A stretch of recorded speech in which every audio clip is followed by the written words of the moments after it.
Namoonni baajajiin akkam qodaa feeti jettanu baajajii jechuun isii kanaa kan namaa osoo hin taane kan fe'umsaa jechuudha. Obcatee kuntaala 10 waan akkasii feeti jechuudha. Baajajiin kunii maashaallah haala kanaan akkas meeshaa yeroo bakka tokkotti fe'anii erganu namatti tola. Inni makiinaa tasaafariitiin fe'anii meeshaa erganu baay'ee nama rakkisa. Haala kanaan garuu bakka tokkotti immoo yeroo fe'anii erganu abbaadhaafis qodaan seeraan galaa. Assalaamu alaykum warahmatullahi wabarakatuh. Kabajamtoota hordoftoota koo jirra jirtu nagaa keessanii fayyummaa alhamdulillah. An nagaa fayyaa kootii isinillee bakka jirtanitti rabbiin nagaa fayyaa isin haa taasisu. Adda akkuma argitanu meeshaa nama lama jechuudha. Kunoo as birattis illee jira kan tiraasii sana itti uffisee gariin uffateera gariin uffanne. As biratti immoo kan hiriyaasii jechuudha. Obboleettiin keenya abbaan qodaa kanaa maashaallah ofiillee duraan maatiidhaa ajajjee amma sarabiyaa majlisii na biraa qabdi, meeshaa hedduu na biraa qabdi.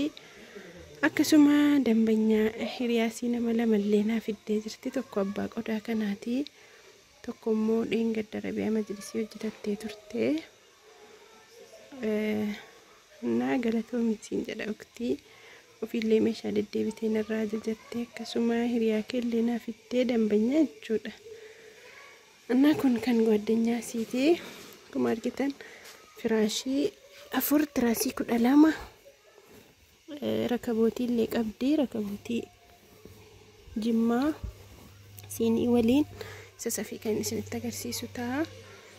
As biratti firaashii isa gurguddaa tiraasii isa gurguddaa wajjiniin firaashii 4 tiraasii 12 sufraa meetira 2 kana firaashii ispoonjii isa keessaa bareedaa jedhamu. Akkasuma tiraasiin illee isa bareedaa sabbaa 500 isa boondidii sanaa. Annaa dhiifama viidiyoon addaan kutee inshallah gatii isaa walumaa galatti kan isinitti mutaa. Akkasuma kunoo maggaarajaa qabdi.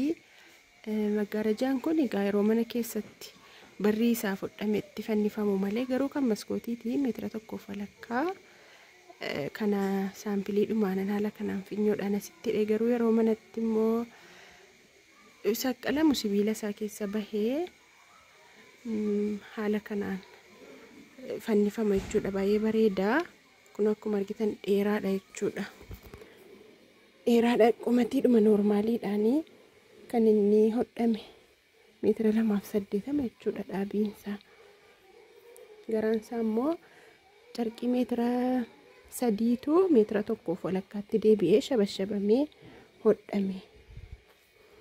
Akkasii walumaa galatti kana fataa kana wajjiniin kan rakabootii siinii walumaa galatti kan isinitti mutaa. Viidiyoo kana hanga xumuraatti ilaalaa, laayikii godhaa, hiriyoota keessaniif namoota meeshaalee akkanaa barbaadaniif sheer godhaa. Kun akkuma argitanu maashaallah afannisii kana fakkaata jechuudha. Amma rakabootii fi siinii sana immoo afee walitti deebina jechuudha. Laayikii godhaa hangasittu. Annaa kun akkuma argitanu rakabootiin kana fakkaata.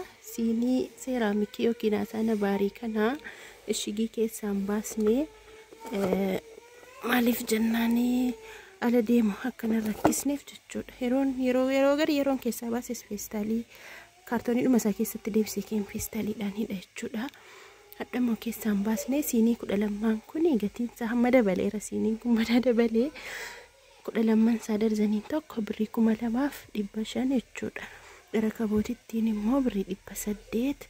Sufraan siinii qobaatti kana fataatiin walitti nasabamu maaliif kana fataa kunoo kan nyaataa fi kan qircaatiidhaan walitti nasabame jechuudha. Namoonni qircaatii kana hin barbaanne sufraa siinii kunoo haala kanaan akkasitti biratti siinii hodhamaa. Namoonni immoo qircaatiis barbaadanii isa kanas barbaadanii gatii kan sufraa siinii birrii 600 qobaatti biratti dabaltu jechuudha. Annaa sufraan siinii laastikii isa andanyaatiin akkuma laastikii isa kan sufraa nyaataatiin hodhamee birrii 600 jechuudha. Walumaa galatti meeshaan obboleettii keenyaa kuni firaashii dabalatee tiraasii dabalatee carqii firaashii dabalatee carqii tiraasii dabalatee maggaarajaa meetira sadii tokko walakkaatti deebi'e kana dabalatee sufraa kana dabalatee qircaatii dabalatee jechuudha. Firaashiin ispoonjii teekee isa aandanyaa taayigarii sabaa baasraa hulatti bal'inni isaa saantii 70 thiiknesiin isaa saantii 12 jechuudha. Tiraasiin immoo isa tokkoffaa saabbaa 500 walumaa galatti birrii 1000 kan rakabootiif kan siinii kana kan sufraa siinii kana malee jechuudha. Maggaarajaa wajjiniin isa qofa-qofaatti isinitti meera. Kan afataabichi birrii 33,700 carqii firaashii tiraasii dabalatee firaashiin ispoonjii aandanyaa jedhamu akkasuma tiraasiin isaallee saboondidii 500 sana sabareedaa san keessoo isaa yeroo hedduu hiikee isinitti agarsiise sana jechuudha. Maashaallah laala akka inni tiraasii keessaa iyyuu bareedu xiqqi godhee gurguddatee ija nama jabeessaa jechuudha. Maashaallah akkasii meeshaan obboleettii keenyaa kana fakkaata. Immoo kan gwaaddanyaasii kan dambanyaa koo yeroo dheeraa jechuudha. Kan isii kanallee naa fiddee afee kan isinitti agarsiisu ta'a. Firaashiin sii kunootilaa kan sii immoo sixootaa namaa fi bitte firaashii 6 firaashii 8 tiraasii 18 afee kan isinitti agarsiisu ta'a. Isallee viidiyoon kun dheeressu inshallah laayikii godhaa na jabeessaa sheerii godhaallee reeyotan keessanii namoonni illee ramadaana ajajachuu barbaadanii dursaa ajajadhaan isiniin jedha inshallah. Kun firaashii algaa kanallee qabdi roottollee qabdi jechuudha. Obboleettiin kiyya dambanyaan kiyya asliin jechuudha. Kanaaf inshallah gatii isaa isinitti himaa. Afatasiillee afee kana kaaseetan kan isiillee afee kan isinitti agarsiisu ta'a. Laayikii godhaan isiniin jedha hordoftoota koo. Kunoo yeroo irraa siqanu kana fakkaata laafatichi. Maashaallah baay'ee tokko bareeda. Mitiire ilaala. Irraa siqee isinitti agarsiisne kana hidheetanii afuun egaa viidiyoon dheerataa jira.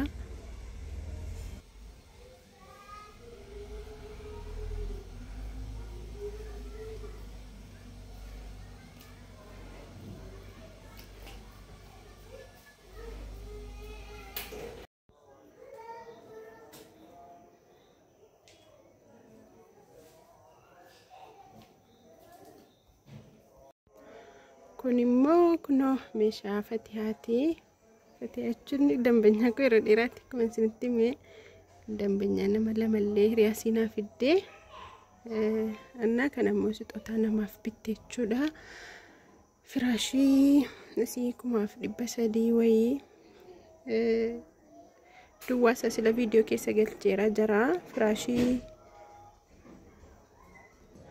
Firaashii wal fakkaataa 8 carqiin garuu inni kun firaashii 6 firaashii carqii waliin 6 tiraasiin immoo 12 kunoo namoonni barbaadan carqiin kun jira. Akkasuma carqiin bifti kunillee jira jechuudha.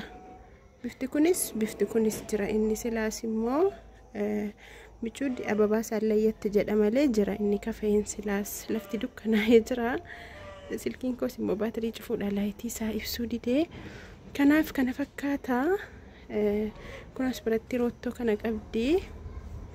Zeetuunii zeetii isa kana abbaa liitirii 5 birrii 1400 lammansaa 1800. Zeetuuniin kun yaa'u asliis akka biyya alaa ta'uu dhiisu amma ta'e bareedaadha.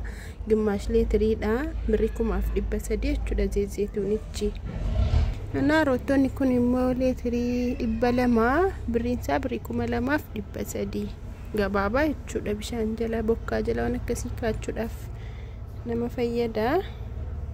Birrii 2300 roottochi akkasii kana fakkaata. As biraan immoo firaashii algaa qabdi. Firaashii algaa meetira 20 birrii 17,500 jechuudha. Meetira 20 firaashii kana. Akkasii inshallah walitti deemaa karaa yabbuuti kan inni deemu. Meeshaan obbolaawwan kootii kuni walumatti fe'amaaf jechuudha karaa yabbuu. Maannaa ni beektu ijoollee yabbuu maashaallah namoota hedduutu meeshaan irraa xalabatanii.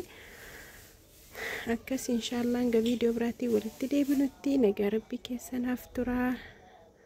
Assalaamu alaykum warahmatullahi wabarakaatuh.